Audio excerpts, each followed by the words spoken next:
সুপ্রিয় শিক্ষার্থীরা, আসসালামু আলাইকুম। জাতীয় বিশ্ববিদ্যালয় আয়োজিত অনলাইন ক্লাসে তোমাদের স্বাগতম। আশা করি তোমরা সবাই সুস্থ আছো, ভালো আছো, সবাই স্বাস্থ্যবিধি মেনে চলছো। আজকের ক্লাসে যাওয়ার পূর্বে আমি গতদিন যেটা বলেছিলাম, প্রতিদিনের পরে আমরা প্রতিদিন সুন্দরভাবে বুঝে নেওয়ার চেষ্টা করব। আজকের স্লাইডে চলে যাচ্ছি আমরা।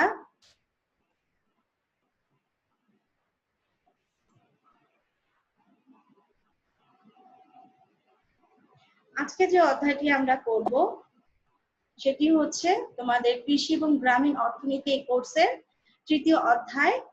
আর লেকচারের শিরোনাম আমরা যেটা দেখছি সেটি হচ্ছে অর্থনৈতিক উন্নয়নে কৃষির অবদান। সাথে আছি আমি সুমি চক্রবর্তী, সহকারী অধ্যাপক, ঢাকা সিটি কলেজ। এই অধ্যায়ে যাওয়ার আগে আমরা একটু এক নজরে দেখে নিই এই অধ্যায়ের গুরুত্বপূর্ণ বিষয়গুলো কি কি বা কন্টেন্টস হিসেবে কি কি আছে। শুরুতেই দেখো এখানে আছে concept of contribution of agriculture, কৃষির ভূমিকা। এরপরে আছে role of agriculture in national income and economic development, জাতীয় আয় এবং অর্থনৈতিক উন্নয়নে কৃষির ভূমিকা। How the contribution of agriculture can be more effective in developing country, উন্নয়নশীল দেশগুলোতে কৃষির ভূমিকাকে কিভাবে আরো কার্যকর করে তোলা যায়।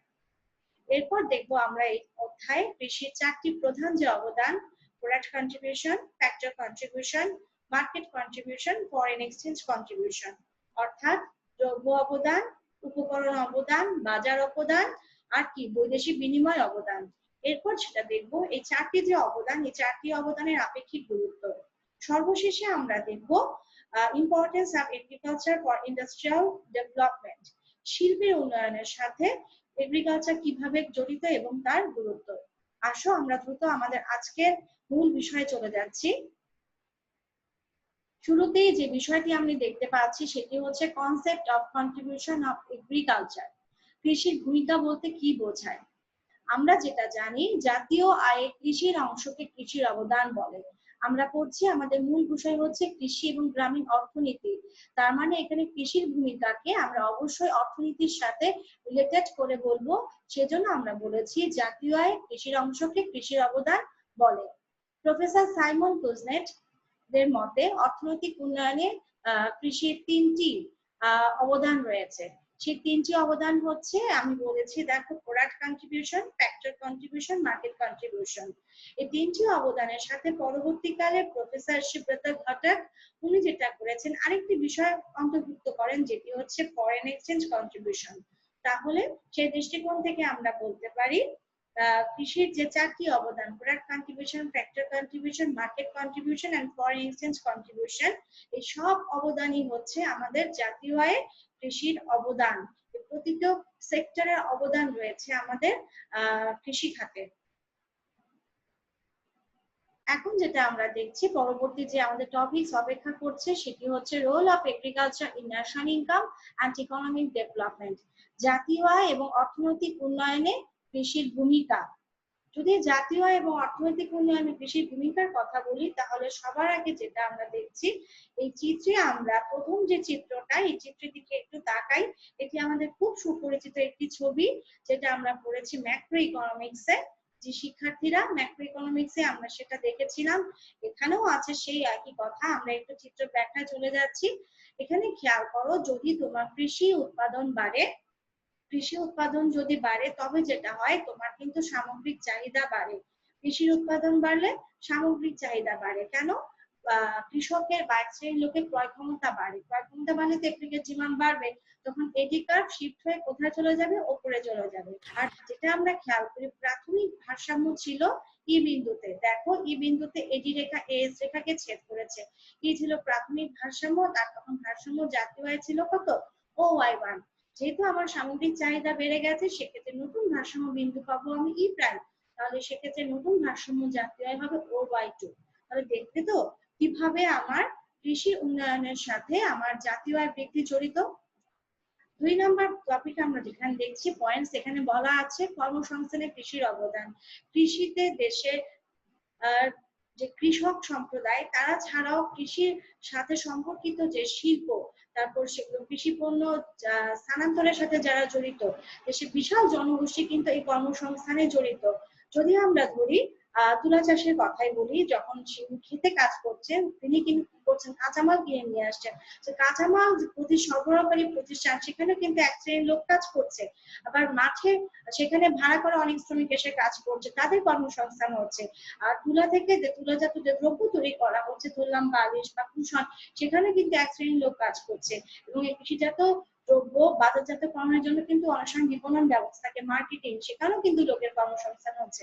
তাহলে দেখো কৃষি কিভাবে কর্মসংস্থানে সহায়তা করছে। এরপরে আমরা দেখবো সঞ্চয় বৃদ্ধিতে কৃষির অবদান। তার জন্য আমাদের এই দ্বিতীয় ছবিটি দেখতে হবে। খেয়াল করো, এটাও আমাদের খুব সুপরিচিত ছবি, এটা ম্যাক্রো ইকোনমিক্স এর কনজাম্পশন চ্যাপ্টারে আমরা পড়েছিলাম। দেখো এই বিন্দুতে কি হয়েছে, বক্ররেখা আর এটা হচ্ছে 45 ডিগ্রি লাইন বা আই রেখা পরস্পরকে ছেদ করেছিল। এখানে ভারসাম্য জাতি হয়েছিল OY1। ই বিন্দুতে এখানে কিন্তু আমরা তো জানি হচ্ছে ব্রেক ইভেন পয়েন্ট, শূন্য সঞ্চয় বিন্দু, তাই তো? হ্যাঁ।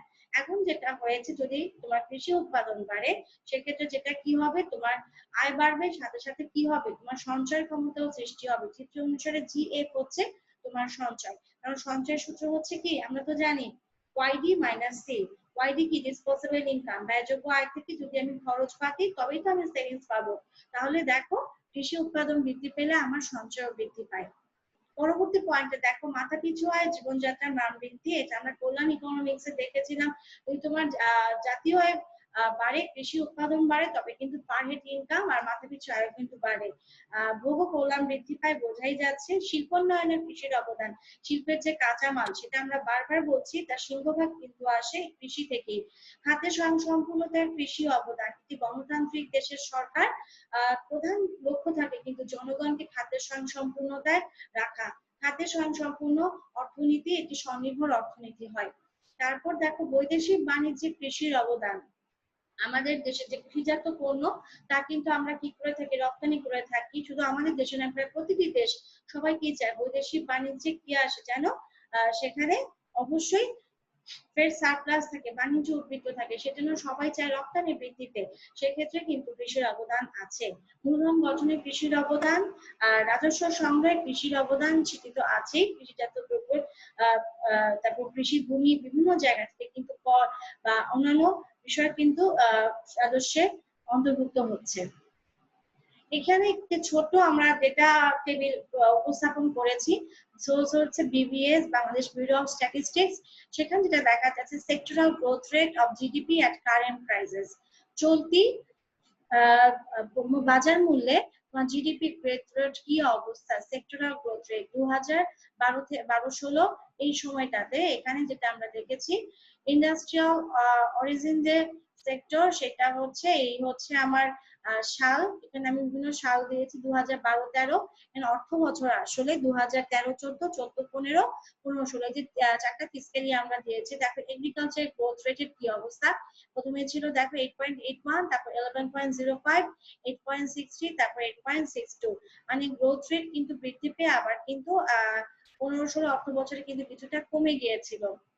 এখানে কিন্তু কৃষির সাথে জড়িত যে আরো যে বিষয়গুলো, ক্রপস এন্ড হর্টিকালচার, তারপর অ্যানিমাল ফার্মিং, তারপর যেটা দেখো ফরেস্ট এন্ড রিলেটেড সার্ভিসেস, সেখানেও কিন্তু এই অবস্থাটা আমরা দেখেছি। ফিশিং এর ক্ষেত্রেও দেখা যাচ্ছে কিন্তু গ্রোথ রেটটা কমে গেছে। তাহলে গ্রোথ রেট কিন্তু একটা পর্যায়ে বৃদ্ধি পেলেও কমে যাচ্ছে, মানে এখানে কিন্তু ফ্লাকচুয়েট আছে। তারপর আমরা বলবো এই যে মানটা, এখানে কিন্তু আমাদের যে জিডিপি বৃদ্ধির হার, সে বৃদ্ধির হারের সাথে কিন্তু সম্পর্কিত, এই মানটা কিন্তু সেখানে রিলেট হচ্ছে, তাই তো? তো সেটাই আমরা দেখেছি জাতীয় কৃষির অবদান রয়েছে। How the contribution of agriculture can be more effective in developing country, উন্নয়নশীল দেশগুলোতে কৃষি অবদান কিভাবে বৃদ্ধি করা যায়। আসো আমরা দেখে নিই সেই কৌশলগুলো কি হতে পারে। দেখো এক নম্বর যেটা আমরা বলেছি, কৌশলগত পরিবর্তন ও উদ্ভাবন। আমরা কি করতে পারি, আমাদের টেকনিকটা পরিবর্তন করলাম, আমরা যান্ত্রিক পদ্ধতি চালু করব, যেটা আমরা ইতিমধ্যে শুরু করে দিয়েছি। আর যেটা বলেছি উদ্ভাবন, নতুন নতুন জৈবিক সার, রাসায়নিক সার, যেটা আমরা বলেছি হাইব্রিড, প্রতিনিয়ত দেশের বিভিন্ন বিশ্ববিদ্যালয়, যেটা আমরা বলেছি কৃষি উন্নয়ন সম্প্রসারণ অধিদপ্তর, তারা কিন্তু প্রতিনিয়ত গবেষণা করে যাচ্ছেন, তারা করছেন এই কাজগুলো নিয়ে কিভাবে করা যায়। এটা কিন্তু একটা বড় একটা উদ্যোগ। 2 নাম্বার যেটা আমরা বলেছি এখানে কৃষি গবেষণা, এটা কোনো ব্যত্যয়ই নেই, কৃষি গবেষণা থাকতেই হবে। সম্প্রসারণমূলক সেবা, যেটা করা হয়েছে গবেষণা থেকে প্রাপ্ত ফলাফল বা তথ্য সমূহ সেটা কি করতে হবে, সম্প্রসারণ করে দিতে হবে, সাধারণ কৃষক গোষ্ঠীর মাঝে সেটা ছড়িয়ে দিতে হবে, তাদেরকে কৃষি শিক্ষায় শিক্ষিত করতে হবে, যে জন্য পাঠ্যসূচিতে কিন্তু আমাদের সূচিতে কিন্তু কৃষি শিক্ষা অন্তর্ভুক্ত হয়ে গেছে। উন্নত সেচ ব্যবস্থার আওতায় দেশের সমগ্র কৃষিকে নিয়ে আসতে হবে। প্রাতিষ্ঠানিক ও মূল্যনীতি, সরকারের পক্ষ থেকে একটা মূল্যনীতি সেট করে দিতে হবে। আর ভূমি সংস্কার তো অবশ্যই করতে হবে, কেননা কৃষি হচ্ছে ভূমির সাথে সরাসরি সম্পর্কিত একটি বিষয়। এখন আমরা আসছি আমাদের যে 4টি অবদান ছিল, সেই 4টা অবদানের প্রথমটি আমরা এখন এখানে দেখো, এখানে আছে product contribution of agriculture in economic development, মানে কি অর্থনৈতিক উন্নয়নে কৃষির দ্রব্য অবদান। শুরুতেই দেখো দ্রব্যের অবদান গুলো কি কি। দ্রব্য অবদান বলতে কি বোঝায়, কৃষি থেকে প্রাপ্ত চূড়ান্ত যে দ্রব্য আমরা পাচ্ছি সেগুলি হচ্ছে কৃষির দ্রব্য অবদান। দেখো কৃষি থেকে আমরা কি কি পাচ্ছি, খাদ্য, কাঁচামাল, বীজ, বীজ বলতে হাইব্রিড বিভিন্ন শস্য আমরা কিন্তু পাচ্ছি। তো দেখো শস্য, শাকসবজি, সবজি, বনজ সম্পদ, পশু সম্পদ, মৎস্য সম্পদ। আর এখানে একটা বিষয় খেয়াল করো, তোমাদের দেখো আমি বলেছি কৃষি দ্রব্য অবদান পরিমাপের জন্য কিন্তু সাইমন কুজনেট, আমরা সাইমন কুজনেটকে তো সবাই চিনি, তাই তো শিক্ষার্থীরা? সাইমন কুজনেটের নাম কি আমরা শুনেছি? বলো তো সাইমন কথা কোথায় পড়েছিলাম আমরা? ম্যাম ম্যাক্রো ইকোনমিক্সে সাইমন কুজনেটের একটা ধাঁধা ছিল, তার একটা বিশাল একটা কিন্তু থিওরি ছিল যেটা আমরা সবাই পড়েছি কনজাম্পশন চ্যাপ্টারে। সেটা কি ছিল, থিওরিটার নাম মনে আছে শিক্ষার্থীরা? Ma'am Kuznets puzzle. Kuznets puzzle. অনেক ধন্যবাদ তোমাদের উত্তরের জন্য, তোমাদের সেটা মনে আছে। সেই সাইমন কুজনেট, যিনি কুজনেট পাজল দিয়েছিলেন, তিনি হচ্ছেন সেই দ্রব্য অবদান, কৃষি দ্রব্য অবদান পরিমাপের জন্য একটি সূত্র প্রদান করেন, যেটি হচ্ছে small r equal to PARA divided by del p. Del p r ডিপির মধ্যে কিন্তু একটা পার্থক্য আছে, যেটা আমি তোমাদের ক্লাসে আগেই বলেছিলাম। যেটা হচ্ছে ডেল পি হচ্ছে আংশিক ডিফারেন্সিয়েশন, ঠিক আছে, আংশিক, এটা পুরোপুরি না। আচ্ছা, যেটা হয়েছে এখানে কোনটা কি, আমরা সেখানে ফিরে আসি। ছোট আর, এটা হচ্ছে মোট জাতীয় উৎপাদন বৃদ্ধিতে কৃষি উৎপাদনের অংশ। স্মল লেটারের যে আর, সেটা হচ্ছে আমরা কি বললাম, মোট জাতীয় উৎপাদনের কৃষি উৎপাদনের অংশ, ঠিক আছে। আর যেটা আমরা বলেছি দেখো আর এ, সেটা হচ্ছে কৃষি উৎপাদনের প্রবৃদ্ধি rate, growth rate. P A, এটা হচ্ছে কৃষি খাতে নিট উৎপাদন, আর ডেল পি হচ্ছে মোট জাতীয় উৎপাদন প্রবৃদ্ধি। এটা হচ্ছে সাইমন কুজনেট প্রদত্ত দ্রব্য অবদান পরিমাপের সূত্র। এখন এটা কখন আমি বুঝবো এখান থেকে কি আসলে বের হচ্ছে, আমরা একটু বলে দিচ্ছি। যেটা হচ্ছে এখানে যেটা বলা আছে, উপরে যে অংশটা PARA, এটা যদি গ্রেটার দেন ডেল পি হয়, মানে উপরের অংশ লবের মান যদি আমরা জানি হরের থেকে বেশি হয়, তবে অবশ্যই ফলাফলটা কি হবে, বেশি মান দেখাবে, তাই তো? সেটাই বলেছি, যদি PARA গ্রেটার দেন ডেল পি হয়, তবে আমি কি বলবো, কৃষি দ্রব্য অবদান বৃদ্ধি পাবে, ঠিক আছে।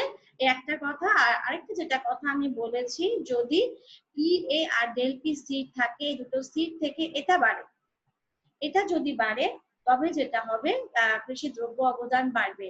PA ডেল পি সিট থেকে RA যদি বৃদ্ধি পায়, কৃষি দ্রব্য অবদান বাড়বে। আর সর্বশেষ যে টেকনিকটা আমি বলে দিচ্ছি, সেটা হচ্ছে যদি RA সিট থাকে, এটা সিট থেকে PA বাড়ে এবং এটার থেকে বেশি করে বাড়ে, ডেল পি থেকে বেশি করে বাড়ে, তবেও কিন্তু কৃষি দ্রব্য অবদান বাড়বে। আমরা যাচ্ছি এখন পরবর্তী টপিকসে। এখানে দেখো কি আছে, factor contribution of agriculture in economic development. Factor contribution কি, কৃষির উপাদান অবদান।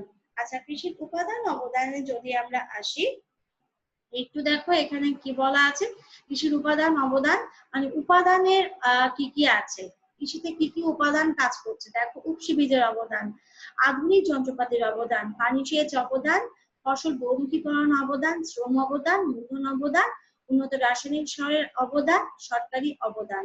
এরা সবাই কৃষির উপাদান হিসেবে ভূমিকা রেখে চলেছে। এখন যেটা দেখবো, market contribution of agriculture in economic development, অর্থনৈতিক উন্নয়নে কৃষির বাজার অবদান।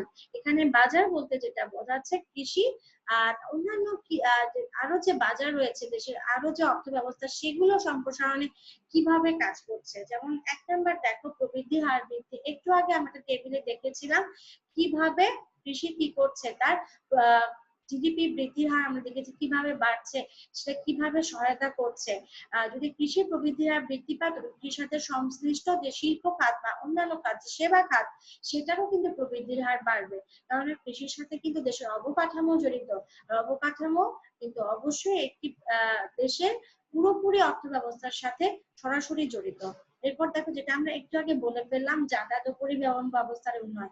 তোমার যদি কৃষি উন্নয়ন করতে হয়, তুমি যদি ভাবো আমার কৃষি দ্রব্যটা খুব দ্রুত সময় দেশের বিভিন্ন প্রত্যন্ত অঞ্চলে চলে যাবে, প্রত্যন্ত অঞ্চল থেকে শহর অঞ্চলে চলে আসবে, আমাকে অবশ্যই যাতায়াত পরিবহন ব্যবস্থা উন্নয়ন করতে হবে। তার জন্য দেশের বিভিন্ন স্থানে কিন্তু ব্রিজ এবং কালভার্ট নির্মাণ করা হচ্ছে এবং দ্রুত গতিতে আমরা দেখছি পদ্মা সেতু নির্মাণ কাজ চলছে। তারপর দেখো, বাজার সম্প্রসারণ, যেটা আমরা বললাম, শিল্প খাত হতে পণ্য সামগ্রী ক্রয়, কৃষির যে বলবো বীজ, তারপর যেটা আমরা বলবো রাসায়নিক সার, তারপর কীটনাশক, এগুলো কিন্তু শিল্প খাত থেকেই এগুলো আমরা কি করে থাকি, সংগ্রহ করে থাকি, তাই না? যে রাসায়নিক শিল্প, তাই তো, আমরা রাসায়নিক শিল্প, সেখান থেকে কিন্তু আমরা বিভিন্ন ধরনের রাসায়নিক সার, যেটা আমরা বলি পটাশিয়াম, বিভিন্ন যে কৃষিজ যে রাসায়নিক সার, সেগুলো কিন্তু আমরা ক্রয় করে থাকি। যদি আমার কৃষি বাজার সম্প্রসারিত হয় তবে কিন্তু আমার এসব শিল্পজাত এই যে বললাম রাসায়নিক সার, কীটনাশকের কিন্তু আমার চাহিদা বাড়বে। তারপর দেখো, আধুনিক যন্ত্রপাতির ব্যবহার কৃষিক্ষেত্রে, যেটা আমরা গতকাল একটা ছবি দেখেছিলাম, তাই না? কটন যেটা তুলা উত্তোলনকারী একটা যন্ত্র, তাই তো? এরকম যে বিভিন্ন যন্ত্রপাতি, সেটা কিন্তু শিল্প উৎপাদন করে। যতই আমার কৃষি উৎপাদন হবে, এসব শিল্প পণ্যের চাহিদাও কিন্তু ততটা বাড়বে। তারপর দেখো, বলা আছে শ্রম বাজার, কৃষি বাজার সম্প্রসারিত হওয়া মানে সেখানে কি, একটু আগে যেটা বললাম আজকে ক্লাসের শুরুতে, ওটার সাথে বিশাল জনগোষ্ঠী সম্পর্কিত, আমার কিন্তু শ্রম বাজারও সম্পর্কিত হবে, শ্রম বাজারও কি হবে, সম্প্রসারিত হবে। আচ্ছা, যেটা শেষ অবদান, যেটা আমরা দেখবো ফরেন এক্সচেঞ্জ কন্ট্রিবিউশন, বৈদেশিক বিনিময় অবদান। এটা কি, দেখো, উপসি বীজ আমদানি, আমরা কি করছি, দেশের বাইরে থেকে কি করছি, উপসি বীজ, যেটা আমি গতকাল ক্লাসেও বলেছিলাম, উচ্চ ফলনশীল বীজ আমদানি করছি, আধুনিক যন্ত্রপাতি আমদানি করছি, জ্বালানি তেল, সার, তারপর আমদানি করছি, আমরা কিন্তু খাদ্য আমদানি করছি। তার মানে কি, খাদ্য আমদানির ফলে কি হচ্ছে, আমার কৃষিতে কিন্তু অবদানটা কমে যাচ্ছে। যদি রপ্তানি করা যেত সেক্ষেত্রে কিন্তু অবদান কিন্তু বাড়তো। সেটাই আমরা দেখছি ফরেন এক্সচেঞ্জ, এখানে প্রত্যেকের সাথে কিন্তু বৈদেশিক বিনিময় জড়িত। বৈদেশিক বিনিময় মানে বৈদেশিক মুদ্রার একটা বিষয় জড়িত। তার মানে কৃষির সাথে কিন্তু আমার ফরেন এক্সচেঞ্জ মার্কেটও কিন্তু জড়িত, তাই তো? আচ্ছা, এখন যেটা দেখবো, একটু আগে যেটা আমরা বলেছিলাম কন্টেন্টসেও ছিল, এই যে চারটা আমরা দেখলাম অবদান, এই চারটি যে খাতের অবদান, আর চারটার সাথে যেটা বলবো এখন, relative importance of and contribution of agriculture in economic development, অর্থনৈতিক উন্নয়নে এই কৃষির যে চারটি অবদানের কি পারস্পরিক তুলনা, সেটা আমরা এখন দেখবো। সেটা কি, দেখো শুরুতেই দেখো এখানে বলা হয়েছে, এটা কিন্তু একটু ভেবে ভেবে বলতে হবে। দেখো দেখো, প্রথমেই বলা আছে খাদ্য হিসেবে কৃষি, খাদ্য হিসেবে কৃষি, আমরা একটু ভাবি। আচ্ছা, খাদ্য, খাদ্য তো কৃষি থেকে নিয়ে আসছে, তাই তো? তার মানে কৃষির কি আছে, দ্রব্য অবদান আছে। আচ্ছা, কৃষির দ্রব্য অবদান আছে, কৃষির কি বাজার অবদান আছে? কৃষির অবশ্যই বাজার অবদান আছে। এখানে খাদ্য হিসেবে খাদ্য তো আমি চূড়ান্ত দ্রব্য ভোগ করে ফেলি, এটা উপকরণ না। তার মানে এক্ষেত্রে কি নাই, এখানে খাদ্যের ক্ষেত্রে এখানে উপকরণ অবদান নাই, এখানে কি আছে, বৈদেশিক বিনিময় অবদান আছে। তাহলে প্রথমটার ক্ষেত্রে আমরা কি বলছি, এখানে যেটা আমরা বললাম দ্রব্য অবদান, বাজার অবদান, বৈদেশিক বিনিময় অবদান আছে, কিন্তু উপকরণ অবদান নাই। আর এখানে দেখো বীজ, সার ও কীটনাশক, এখানে কি হচ্ছে, এখানে কিন্তু অনেক বিষয় আছে। কীটনাশক কিন্তু রাসায়নিক শিল্প, এটার সাথে কিন্তু ভোগের কোনো বিষয় না। তার মানে যেটা খেয়াল করো, বীজের কি আছে, তিনটার বীজ যেটা, এটা কিন্তু কৃষি থেকে উৎপাদন করা হয়, তাই তো? এটা কি আছে, বীজের দ্রব্য অবদান আছে, কিন্তু সার কীটনাশকের কিন্তু দ্রব্য অবদান নাই, কৃষি থেকে পাই না। এটা হচ্ছে আমরা কি করছি, কৃষিকাজে ব্যবহার করি, উপাদান অবদান।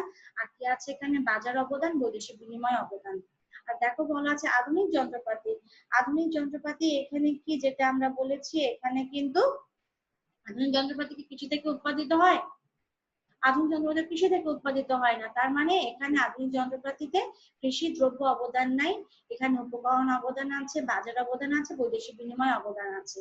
আর দেখো শস্য বহুমুখীকরণ, এটার মধ্যে কি হয়েছে, এটার মধ্যে যেটা হয়েছে অবশ্যই কৃষি দ্রব্য অবদান রয়েছে, কারণ একই সাথে অনেক দ্রব্য উৎপাদন করা হচ্ছে, এখানে কৃষির দ্রব্য অবদান আছে।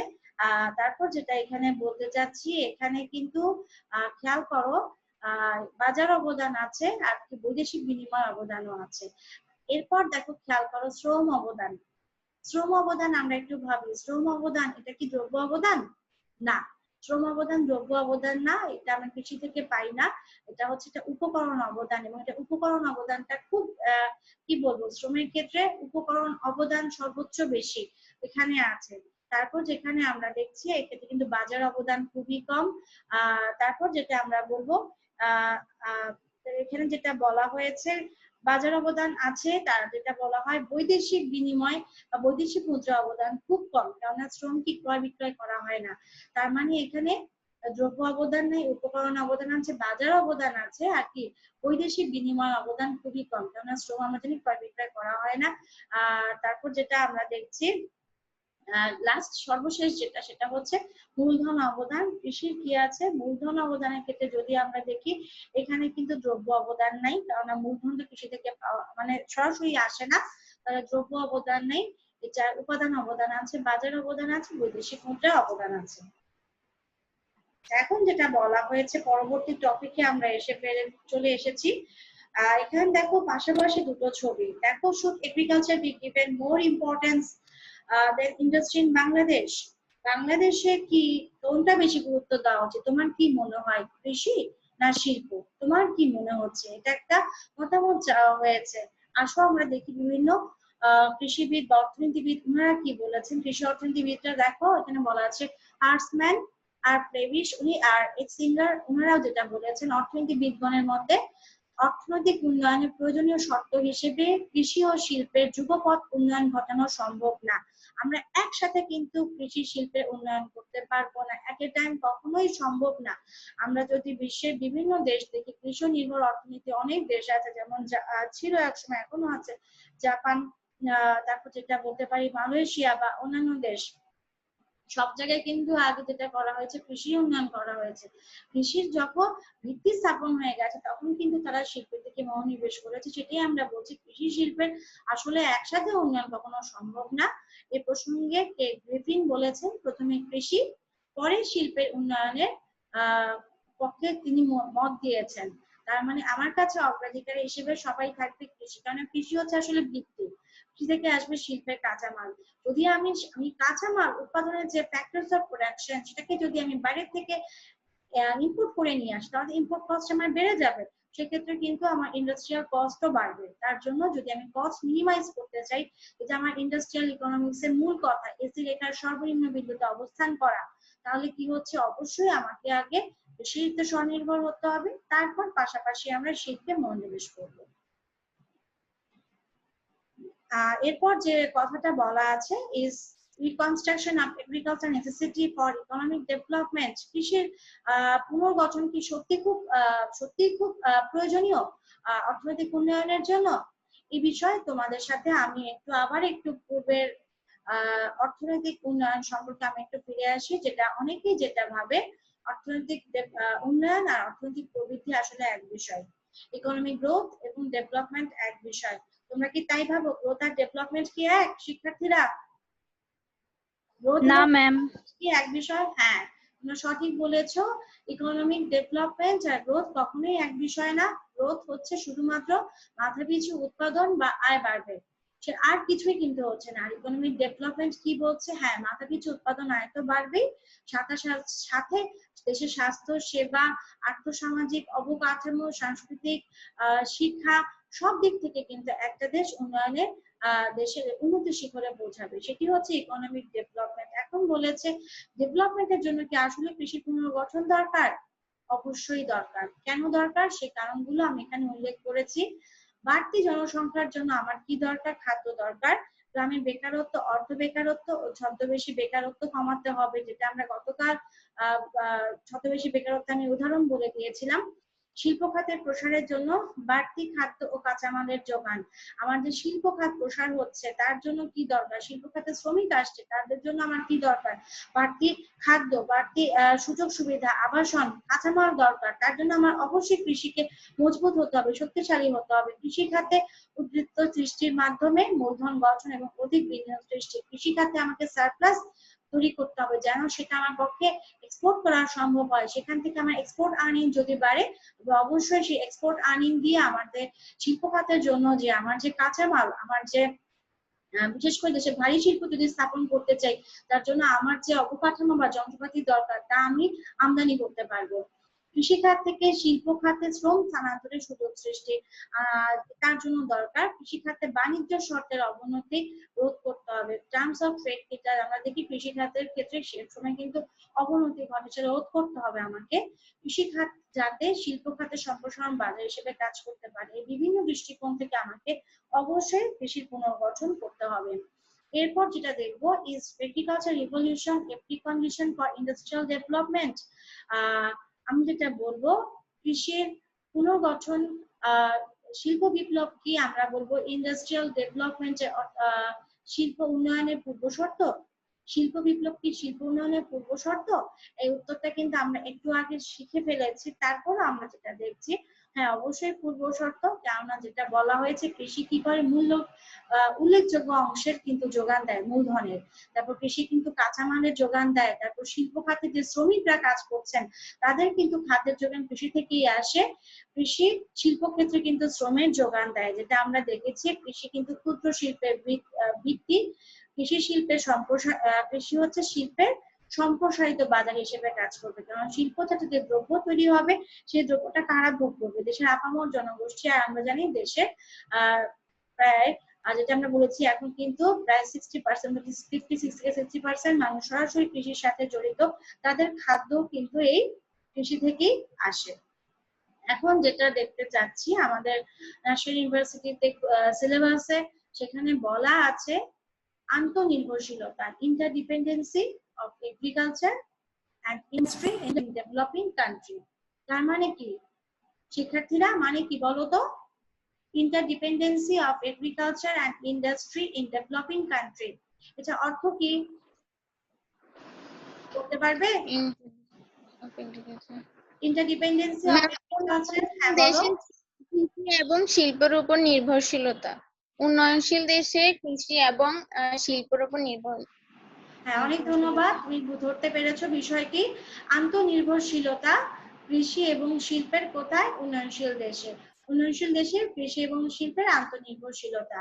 আচ্ছা, এই পর্যন্ত আমরা যতটুকু পড়ে আসলাম সব জায়গায় কিন্তু একটা কথাই বলা আছে, কি কৃষি শিল্পের কি আন্তঃনির্ভরশীলতা। সেই আন্তঃনির্ভরশীলতা আমরা কিভাবে ব্যাখ্যা করব, সেই ব্যাখ্যাগুলোই কিন্তু আমরা এখানে বলেছি। তাহলে যেটা আমরা দেখছি কৃষি শিল্পে আন্তঃনির্ভরশীলতা উন্নয়নশীল দেশে। তো এইরকম কোন বক্তব্য আসে সবার আগে যেটা করতে হবে ডেভেলপিং কান্ট্রি বলতে কার কি বুঝি আমরা, সেটা কিন্তু সেটা স্পষ্ট করে বলতে হবে। আমাদের বিভিন্ন কোর্সে কিন্তু পড়েছো ডেভেলপিং কান্ট্রি কাকে বলে, তার সংজ্ঞা কেউ বলতে পারবে আমাকে এই মুহূর্তে ডেভেলপিং কান্ট্রি সংজ্ঞা কি? শিক্ষার্থীরা কেউ বলতে পারবে এই মুহূর্তে ডেভেলপিং কান্ট্রি আসলে কাকে বলা হয়? আর বাংলাদেশ আসলে কি এখন ডেভেলপিং না ডেভেলপড, কোন পর্যায়ে আছে? ম্যাম বাংলাদেশ হচ্ছে উন্নয়নশীল দেশ, যেসব দেশ হচ্ছে অনুন্নত থেকে বিভিন্ন সেক্টরের দিকে একটু মানে একটু গ্রোথ বৃদ্ধি পেলে যখন সেটা উন্নতির দিকে ধাবিত হয় তখন সেটাকে উন্নয়নশীল দেশ বলে, যেটা এখন বর্তমানে বাংলাদেশের অবস্থান। হ্যাঁ অনেকটা ঠিক আছে, ধন্যবাদ তোমাকে তোমার উত্তরের জন্য। যেটা বলা হয় ডেভেলপিং কান্ট্রি হিসেবে বাংলাদেশের অবস্থান। এখন যেটা বলা হয়েছে আমরা এখন উন্নত নাই, উন্নত থেকে আমরা উন্নয়নের পথে যাচ্ছি, এবং সেটা অবশ্যই বিভিন্ন সূচক আছে আমরা পড়েছি ডেভেলপিং ইকোনমিক্সে। এই সূচকগুলো যখন ফুলফিল করা হয় তবেই একটা দেশ কি হয়, ডেভেলপিং কান্ট্রি হয়। আচ্ছা, এখন সেই দিকে না গিয়ে আমরা এগিয়ে থাকি। এখন যেটা আমরা যে বলছি তাহলে এই যে উন্নয়ন সূচক গুলো কি কি সূচক আছে আমি শুধু বলে নিই, যেটা আমরা বলি মাথাপিছু জাতীয় আয়, জীবনযাত্রার মান, তারপর যেটা আমরা দেখেছি সাক্ষরতার মান, তারপর যেটা আমরা বলেছি দেশের পয় নিষ্কাশন, বিভিন্ন যে সেক্টর, শিক্ষার হার, সবকিছু যখন সন্তোষজনক পর্যায়ে পৌঁছায় সেটাকে আমরা ডেভেলপিং হিসেবে ধরে নিই। এই বিষয়ে বিস্তারিত আমরা পরে একটি কোর্সে আলোচনা করব। এখন যেখানে আমরা দেখছি এখানে বলা হয়েছে তাহলে ইন্টারডিপেন্ডেন্সি, দেখো কৃষির উপর শিল্প নির্ভরশীল, আবার শিল্পের উপরও কিন্তু কৃষি নির্ভরশীল। এই ছবিটাতে দেখো খুব সুন্দর করে সেই বিষয়টাই উপস্থাপন করা হয়েছে। আমাদের বহুল সুপরিচিত একটি ছবি, যেটা আমরা রাস্তায় দেখতে পাই। এখানে হচ্ছে আখ মারাই যন্ত্র, তাই তো? এখানে আমি আখ মারাই করছি, সেখান থেকে বের হয়ে আসছে সেখান লিকুইড, যেটা হচ্ছে আমরা চিনি উৎপাদন হচ্ছে, চিনি শিল্প হচ্ছে। আর যেটা দেখো এখানে যেটা বলা হচ্ছে আখের যে ছোবড়া, এখান থেকে আমরা পরবর্তীকালে কাগজ এবং অন্যান্য শিল্প কিন্তু গড়ে উঠছে। তার মানে এই যে দেখো কৃষির সাথে শিল্পের নির্ভরশীলতা, আবার এই শিল্পের সাথে কৃষি নির্ভরশীলতা। এখন যেটা আমরা দেখছি সেই বিষয়টা আমি এখানে দুভাবে উপস্থাপন করেছি। আসো সবার আগে আমরা দেখি কৃষির উপর কিভাবে শিল্প নির্ভর করে। দেখো শুরুতেই বলা আছে শিল্পের কাঁচামাল সরবরাহ করছে। কৃষি কি করছে? শিল্পের কাঁচামাল সরবরাহ করছে। এই একটু আগে যে ছবিটা আমরা দেখেছি চিনি শিল্প, তাই না? চিনি শিল্পের কাঁচামাল কি? অবশ্যই আখ, সেটা সরবরাহ করছে। শিল্পের যন্ত্রপাতি সরবরাহ করছে। তারপর যেটা বলা হয়েছে খাদ্য সরবরাহ, তারপর যেটা বলা হয়েছে শিল্প শ্রমিকের যোগান, শিল্প মূলধন গঠন, শিল্পজাত দ্রব্যের চাহিদা সৃষ্টি করছে। কৃষি কি করছে? তারপর দেখো কাঁচামালের মূল্য হ্রাস হচ্ছে, প্রক্রিয়াজাত শিল্পের প্রসার হচ্ছে। আর যেটা কি হচ্ছে? কৃষি উপকরণ কি হচ্ছে? কৃষি উপকরণের সাথে শিল্প সম্পর্ক। এখন যেটা দেখবো শিল্পের উপর কিভাবে কৃষি নির্ভর করে। শিল্পের উপরে কৃষি, কম মূল্যে উপকরণ সংগ্রহ করতে পারছি আমরা, বাজারজাতকরণেরও একটা সুযোগ আছে এখানে। তারপর কর্মসংস্থান সৃষ্টি হচ্ছে। কৃষির আধুনিকায়নে কিন্তু শিল্পের অবদান কোনো অংশে ছোট করে দেখার নাই।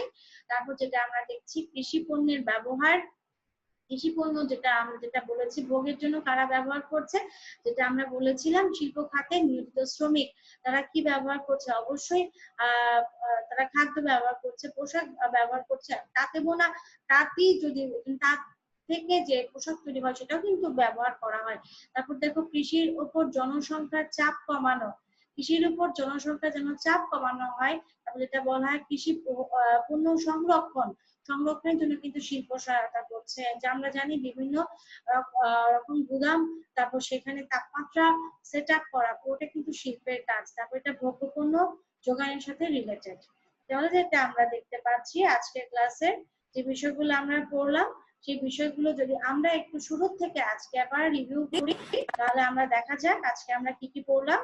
শুরুতে যেটা আমরা দেখেছিলাম আজকে আমরা পড়ে যাচ্ছি কৃষি এবং গ্রামীণ অর্থনীতির তৃতীয় অধ্যায়, যার মূল টপিক হচ্ছে contribution of agriculture in economic development. সেখানে আমরা প্রথমেই দেখলাম কৃষির অবদান কাকে বলে। আমরা যেটা বলবো জাতীয় আয়ের কৃষির যে অংশ, সেটাই হচ্ছে কৃষির অবদান। এই অবদানটা আমরা চার ভাবে দেখেছি: দ্রব্য অবদান, উপাদান অবদান, বাজার অবদান, আর বৈদেশিক বিনিময় অবদান। এরপর আমরা দেখলাম কৃষি খাতে জাতীয় আয়, অর্থনৈতিক উন্নয়নে কৃষির অবদান, তা দেখার জন্য আমরা দুটো গ্রাফ ইউজ করলাম। তারপর সর্বশেষে আমরা এখানে ডেটাও দিলাম, টেবিল দিলাম। গ্রস ডোমেস্টিক প্রোডাক্ট, দেশজ উৎপাদন, আমরা জানি জাতীয় অনেকভাবেই পরিমাপ করা যায়, জিডিপির মাধ্যমে পরিমাপ করা যায়, সেটা আমরা এখানে দেখিয়েছি। আমরা তো জানি জিডিপি হচ্ছে সেখানে অবশ্যই কি উৎপাদনের বিষয়টা জড়িত, আর উৎপাদনটা অবশ্যই কৃষি সম্পর্কিত উৎপাদন, যার গ্রোথ রেট আমরা এখানে দেখিয়েছি। ফিসক্যাল ইয়ার ওয়াইজ আমরা এখানে শো করেছি এই রুটি দ্বারা, যেটার সোর্স ছিল বাংলাদেশ ব্যুরো অফ স্ট্যাটিস্টিক্স।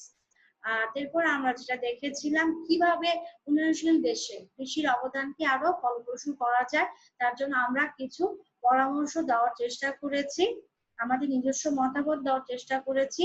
এরপর যেটা আমরা দেখেছিলাম কৃষি দ্রব্য অবদান, যেটা আমরা দেখতে পাচ্ছি দ্রব্য অবদান বলতে কৃষি থেকে সরাসরি কৃষির সাথে সম্পর্কিত, সেগুলো হচ্ছে কৃষি দ্রব্য অবদান। এবং এই দ্রব্য অবদান পরিমাপের জন্য অর্থনীতিবিদ বিখ্যাত অর্থনীতিবিদ সাইমন কুজেনের সূত্রটি আমরা এখানে উল্লেখ করেছি। আর যেটা বলা হয়েছে এরপরে আমরা দেখেছি ফ্যাক্টর অবদান, কৃষির উপকরণ অবদান, কৃষিতে কি কি উপকরণ কাজ করে, কৃষিতে উপকরণের সাথে রিলেটেড সেই বিষয়গুলো আমরা এখানে দেখেছি। তারপর যেটা আমরা দেখেছি কৃষির মার্কেট বা বাজার অবদান, কৃষি কিভাবে অন্যান্য বাজার সম্প্রসারণে সহায়তা করছে সেটা আমরা একটু দেখেছি। আর যেটা আমরা দেখেছি বৈদেশিক বিনিময় ক্ষেত্রে অবদান, কৃষির অবদান ফরেন এক্সচেঞ্জের ক্ষেত্রে, সেটাও আমরা এখানে উল্লেখ করেছি। তারপর যেটা আমরা বলেছি রিলেটিভ ইম্পর্টেন্স, যেটা অত্যন্ত গুরুত্বপূর্ণ। এখানে চারটা অবদান যে পারস্পরিক যে গুরুত্ব, যার ফলে আমাদের এই যে ছবিটা দেখো আমাদের কৃষির মধ্যে দাঁড়িয়ে আছে আমরা, আন্তঃসম্পর্ক কোনোটা কিন্তু কোনোটার থেকে কম নাই। দেখো ফরেন এক্সচেঞ্জ বলতে পারি, বা আমরা যেটা বলতে পারি এখানে আছে দেখো ফ্যাক্টর, তাই না, উপকরণ অবদান, এটা দেখো দ্রব্য অবদান, আর এখানে হচ্ছে চারপাশের যে এটা বাজার অবদান। একই ছবিতে দেখো সবকটাই উপস্থাপন করা যায়। এখানে দেখো বলেছিলাম, মনে পড়ছে একটু আগে বলেছিলাম খাদ্য হিসেবে কৃষির অবদান, যেটা আমরা বলেছি এক্ষেত্রে দ্রব্য অবদান সবচেয়ে বেশি। তারপর বীজ, সার ও কীটনাশক, এখানে যেটা আমরা বললাম আজকে বীজ হিসাবে কিন্তু দ্রব্য অবদান আছে, সার আর কীটনাশক কিন্তু কৃষি থেকে আসে না, দুটা কিন্তু উপাদান অবদান বেশি গুরুত্বপূর্ণ। আধুনিক যন্ত্রপাতি, এক্ষেত্রে কিন্তু কৃষির কি উপাদান অবদান বা বাজার অবদান বেশি গুরুত্বপূর্ণ। বা বৈদেশিক বিনিময় অবদান, এখানে কিন্তু দ্রব্য অবদান নাই। শস্য বহুমুখীকরণ, এখানে অবশ্যই দ্রব্য অবদান আছে। শ্রম অবদান, এটা হচ্ছে উপকরণ অবদান সবচেয়ে বেশি এখানে আছে।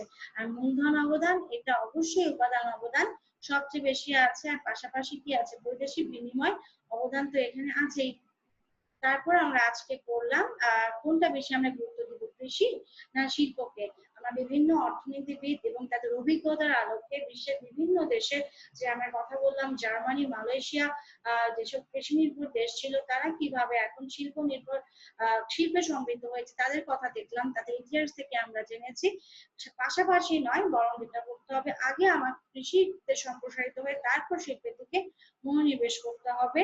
তারপর যেটা আমরা বলেছিলাম কৃষির পুনর্গঠন কি দরকার অর্থনৈতিক উন্নয়নের ক্ষেত্রে, সেটাও আমরা বললাম হ্যাঁ অবশ্যই দরকার।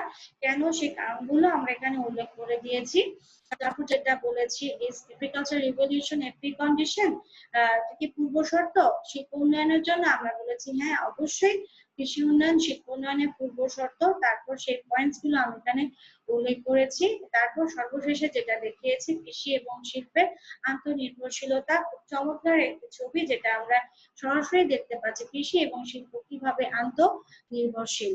সর্বশেষে যেটা আমরা রেফারেন্স হিসেবে যে বইগুলোর কথা আজকে আমরা বললাম, এগুলো ছাড়াও তোমরা ইন্টারনেটে বিভিন্ন ধরনের লেখা আছে, যেটা আমরা বিভিন্ন অর্থনীতিবিদের আর্টিকেল আছে সেখান থেকেও কিন্তু আমরা দেখতে পারি। এবং রিসেন্ট ডেটা যেটা হয়েছে, বারবার বলেছি, Bangladesh bureau of statistics, Bangladesh অর্থনৈতিক সমিতি, বাংলাদেশ ইকোনমিক অ্যাসোসিয়েশন, তারপর বিইএ, তারপর যেটা বলতে পারি বাংলাদেশ ব্যাংক, তারপর যেটা আমরা বলতে পারি অন্যান্য যেসব সরকারি, যেটা আমরা বলেছি এগ্রিকালচার, মিনিস্ট্রি অফ এগ্রিকালচার আছে। তারপর যেটা বলা হয়েছে বিভিন্ন অনলাইন ভিত্তিক বিভিন্ন বইও কিন্তু আমরা দেখতে পাই বিভিন্ন রাইটারের, সেখান থেকেও আমরা দেখব। আর যেটা বলা হয়েছে সব সময় যেটা করার চেষ্টা করব, ছবির সাথে যদি সম্পর্কিত কোনো গ্রাফ থাকে সেটা আমরা প্রেজেন্ট করার চেষ্টা করব। শিক্ষার্থীরা, আজকের ক্লাসে তোমাদের কি কোনো কোশ্চেন আছে? শিক্ষার্থী, তোমরা কি আমার পড়া আজকে সবাই বুঝতে পেরেছো? কোথাও সমস্যা আছে? জি ম্যাম। না ম্যাম, বুঝতে পেরেছি। ঠিক আছে, অনেক ধন্যবাদ। কোশ্চেন আছে কারো? না না ম্যাম। ম্যাম। আচ্ছা ঠিক আছে, পড়া বুঝতে পারার জন্য অসংখ্য ধন্যবাদ। আচ্ছা, এখন যেটা হয়েছে আজকের লেকচারটা আমাদের মোটামুটি কমপ্লিট হয়েছে। এখন যেটা তোমাদের বাসার করণীয় কাজ, জাতীয় বিশ্ববিদ্যালয়ের যে বিগত বছরের যে প্রশ্নগুলো আছে সেই কোশ্চেন ব্যাংকটা আমরা একটু দেখব, ওখানে কি কি প্রশ্ন এসেছে, কি ধরনের কথা ওখানে আছে সেটা আমরা ভালো করে দেখব। এবং তার সাথে জড়িত আমি তো আজকে কিছু ডেটা দিলাম, যেটা আমি গত ক্লাসে কথা দিয়েছিলাম, আজকে তোমাদের কিছু স্যাম্পল দিব। এখন যেহেতু ক্লাস সময়টা খুব কম, এত অস্বল্প সময়ে এত ডেটা প্রেজেন্ট করে দেখানো সম্ভব না। তোমাদের বাড়ির কাজ, তোমরা যেটা করবে বিভিন্ন পত্রিকা এবং অনলাইন কিন্তু খুব ভালো একটি উৎস বিভিন্ন ডেটার জন্য, সেখান থেকে তোমরা ডেটা কালেক্ট করবে এবং যেটা দরকার, যে প্রশ্নের সাথে প্রাসঙ্গিক, তোমরা সেই ডেটা অবশ্যই দেওয়ার চেষ্টা করবে।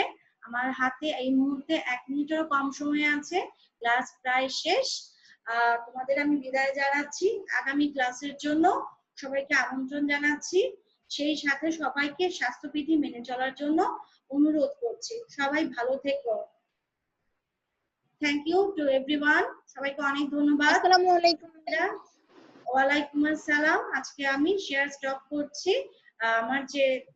আমার লেকচারকে আজকে আমি এখানেই সমাপ্ত ঘোষণা করছি। আগামী দিন আবার দেখা হবে। সবাই ভালো থেকো, সুস্থ থেকো। ধন্যবাদ। Thank you ma'am.